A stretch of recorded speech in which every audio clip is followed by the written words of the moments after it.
Hey guys, I'm back.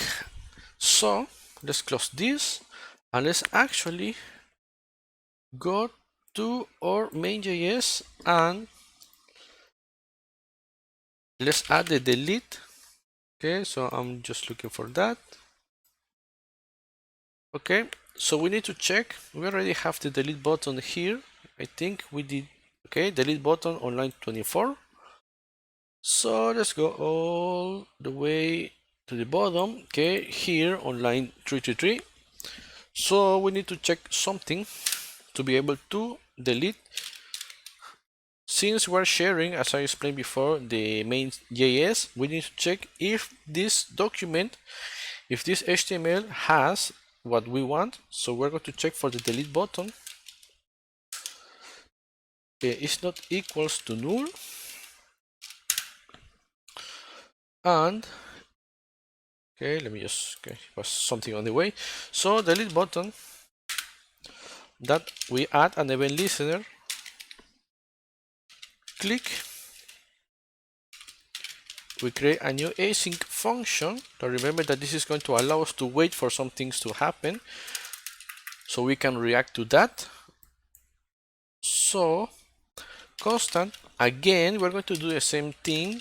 Post ID equals to, that's why I said we're going to refactor this thing in a second. So get post ID from URL and let post equals to await Firebase that firestore. But I just want to finish all the behavior and then refactor to know that everything is working. Posts that doc post ID that get catch error if happens and just console.log error, and that should be it. So constant storage ref, we need to create another reference, or we should have this in a global variable, so we should access that global state. But let's just leave it like this. Firebase that storage that ref. Once you are more comfortable writing code, then I'm going to continue with kind of these newbie tutorials. So storage ref, what I'm doing. Okay, so just give me a second, I got lost. So we actually need to delete. We're on stores. Okay, so yes, that's the thing that I need to do. Storage ref that child. So as I said, we're going to continue with these newbie videos, showing some things in HTML, CSS, and JavaScript. And from there, we will start adding more things. But I think this one, for you to be able to work with Firebase, with a database, is going to give you more understanding of what the real things that you might do in a job, not just building some to-do list and something like that that is using arrays. No, you will actually use a database, so that's why I added this. So post data that file ref. So actually I think I'm going to leave it like this because this is the updated version.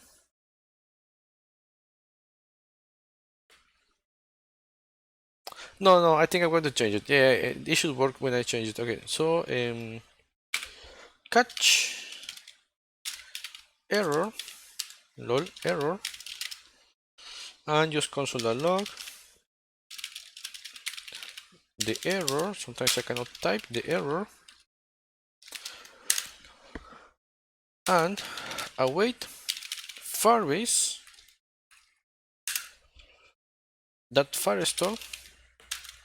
So this one is going to delete the image, and firestore that collection posts, and we actually after we delete the image, we need to find the document and delete that document using the post ID and delete. And now we need to redirect, so we are going to say window that location that replace, and we want to be on our way to the index.html.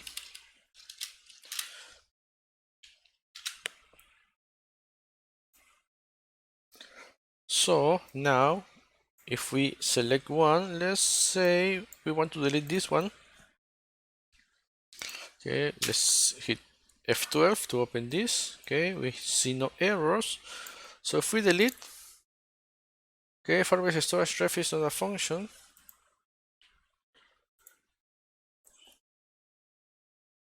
Okay, because this I think is a function. So it refreshes again. So let's wait for that to load. Okay, it takes a little bit, and delete, and we got redirected. It's loading, so I think my internet is slow. I'm not sure, or maybe.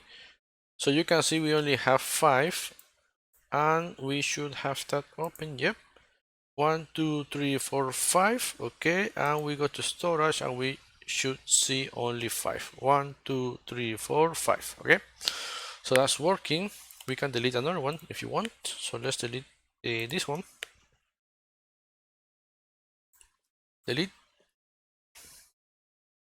We got redirected.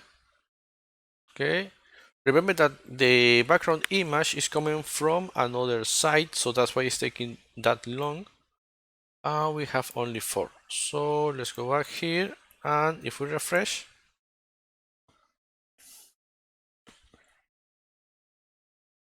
so let's wait for that. Okay, and we have only 4. So let me see the timing. 7. I think that's it. I'm going to record the refactor, even if it's just 3 minutes, but it could take also 20 minutes because I'm going to change that on the fly. So I'm going to record that after this. Okay, and so this is the final part of the application, but we're going to refactor some behavior that I actually didn't realize I had that. So we're going to change a few things about how we are accessing this post. So we use a global state, a global variable, so we don't have to make requests for getting everything else. So we're going to do that in the next video. So if you are interested, because that's part of what you need to do in an application, refactoring, then you are free to check it. If not, well, then this is the end, and see you in the next one.